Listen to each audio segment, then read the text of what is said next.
Alright, Mod 2 is on chapter 4 through 7. There is a lot of information in these chapters, so I'm going to try to skim through them and not go too in deep depth with it. Chapter 4 basically talks about different groups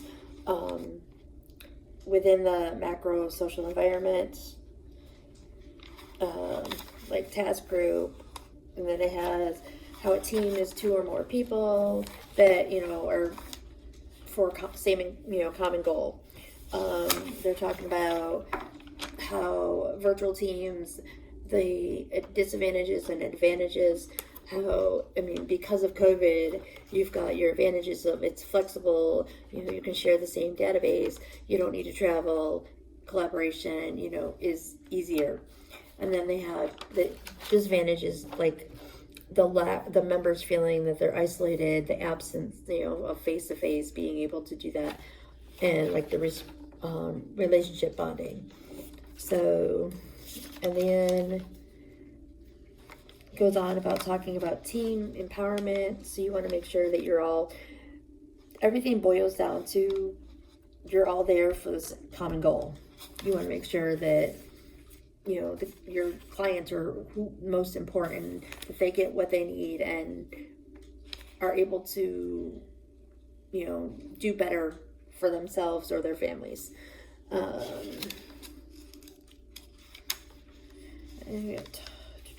Therapy groups, where people are, and then you have members talking emotional changes with behavior. You have support groups, other people that have the same in common, possibly illness or issue as, you.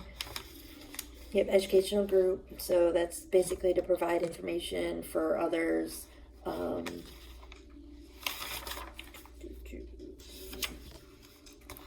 Self-help groups, that's, the people that want to experience similar life challenges, similar to, that's your AA and your NA. You have your committees, which is a group of persons giving the authority, responsibility to consider, research, act on, and report on a topic or issue.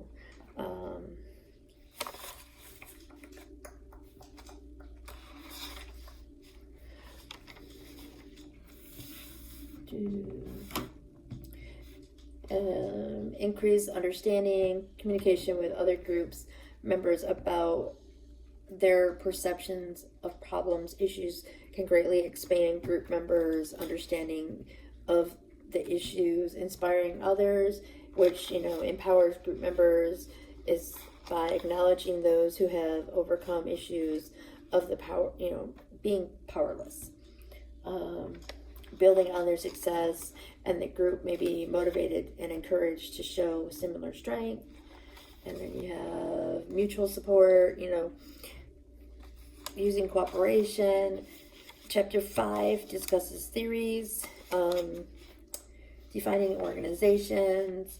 It's got 4 elements: social entitlement, goal-directed activity system, and linkage to external environments.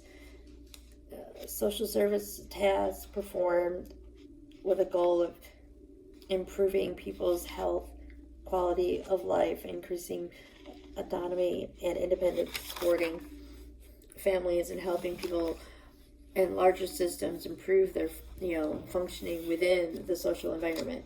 That's the main goal for basically all of our topics.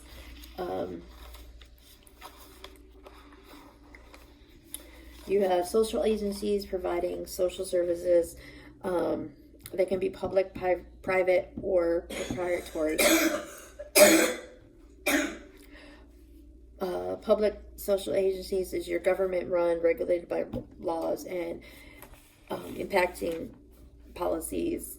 Private is they're privately owned. Some are classified as nonprofit social agencies. Provision goal, not to make profit for private owners, like the Goodwill. And then you have proprietary, which is your for-profit. Their major purpose is to make a profit for its owners. Social workers that work for provide therapy for clients. Organizational theories, ways to understand how an organization works. And then you have variety of organizational theories. You have classical, two continuum traditional rigid structures versus seeking fundamental changes for the better, focus on human individual well-being versus focus on objective efficient completion of tasks. You have classical organizational theories, which is your scientific management, administrative theories of management, and then you have human relations theories, shifts in perspective to the theory that more oriented to human relations and motivations. Your feminist theory, your political economic theory, of scientific management, which is your Frederick Taylor. He had 4 principles characterized. Job and tasks should be studied scientifically. Work should be chosen on a scientific basis to maximize their potential for being trained and turned into a productive employee. Management employees should cooperate with each other and work together following standardized procedures. Management should be responsible for planning and assisting tasks that workers were then to carry out as instructed. Administrative theory of management, 5 basic functions that a manager should fulfill is your planning, your organizing, your command, your coordination, and your control. So that would be the Henry Foyle proposed focus on the management side, where the management is the one that's getting all the benefits. So with that, you have division of work, authority and responsibility, centralization, delegation of authority, unit of command, and unit of direction. Bureaucracy, which is the Max Weber, is the formal administrative structure with clearly defined boundaries. Relationships are impersonal and decisions are based on policies, rules, procedures that have been articulated to all employees. So traditional bureaucracies emphasizes the following: highly specialized units performing clearly specific job tasks, minimizing discretion on the part of employees, numerous specific rules to maintain control, and that's like your Social Security admissions, your FBI bureaus that are all like government funded, and they have to follow. You have your Theory X and your Theory Y. That's your Douglas McGregor. Theory X reflects aspects to classical specific management in its focus on hierarchy. So that one is for money for rewards. Then you have Theory Y, focuses on human relations. Managers view employees as wanting to grow and develop. So that's their internal rewards, which is self-respect. All right. Done that.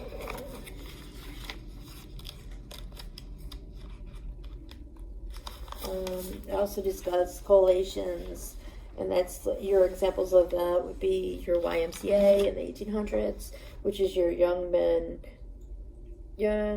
Christian Association, I believe, and then MAD, which is the Mothers Against Drunk Driving, and then you have Habitat for Humanity. You have social institutions, your government, social welfare institution, and military.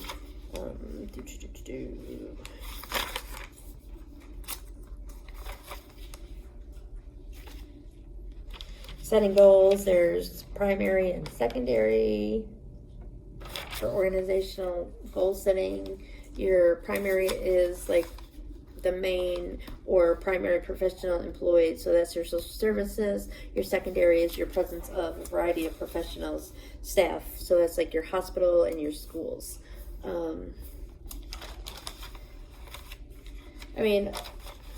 Altogether, your goal is for your clients to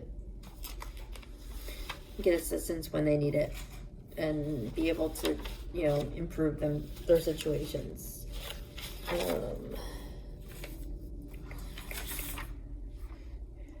Questions to achieve your goal. Is it expected results, measurable results, achievability, accountability, impact objective, service objective, operational objective, productive objective?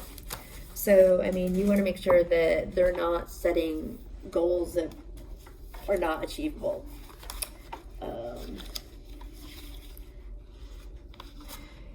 Then you have resources, which would be, like the United Way, which is a private funding. Foundations, which is organizations that collect private funds. You have third-party payments, reimbursements to services, grants. You have contracts. You have fundraising, client sources. You have relationship with other organizations. You have collaborative organization, competitive. It also talked about TANF during these chapters, and like what you need to do to qualify for TANF and maintain that resource. Talked about how childcare is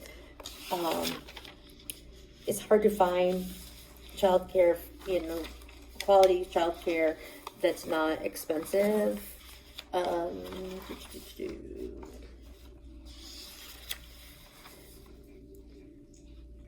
then it's also talked about your structure and your dynamics, your organization culture,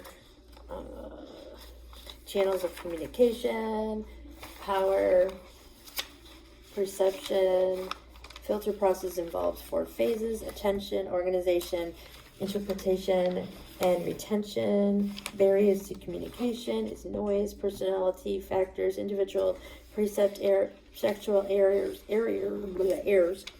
lying and distortion. Let's see. And then it goes over the personality factors, emotional stability, agreeableness, extravagance versus consciousness, and openness.